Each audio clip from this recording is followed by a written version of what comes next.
When you meet somebody new, how fast are you judged?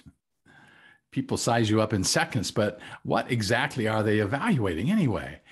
Harvard Business School has done studying for the last 15 years or more about impressions with psychologists weighing in, and they've discovered patterns in these first interactions, people to people. So they say that people quickly answer two questions when they first meet you.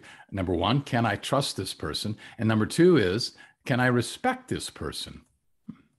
So psychologists refer to these dimensions as two things, warmth and competence.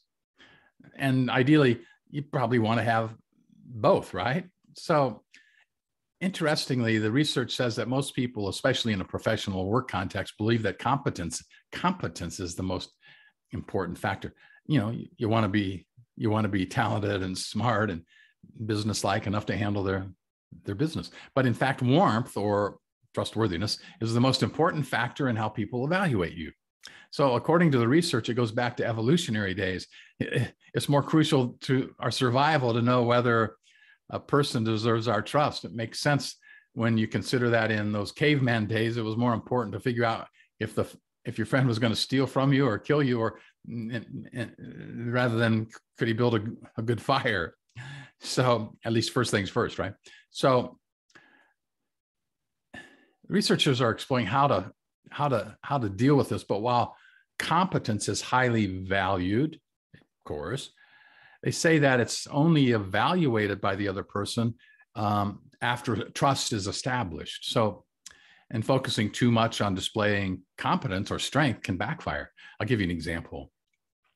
Researchers had MBA interns studied and often learned they were concerned mostly about coming across as smart and competent. And it could lead them to maybe skipping a social event, not asking for help, and sometimes coming off as a little bit unapproachable.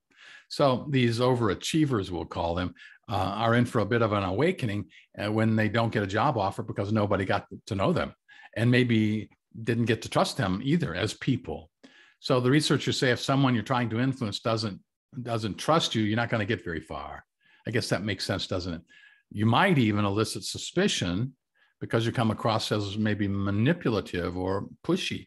A warm, trustworthy person who's also strong elicits a certain amount of admiration, but only after you've established trust does that strength become a gift.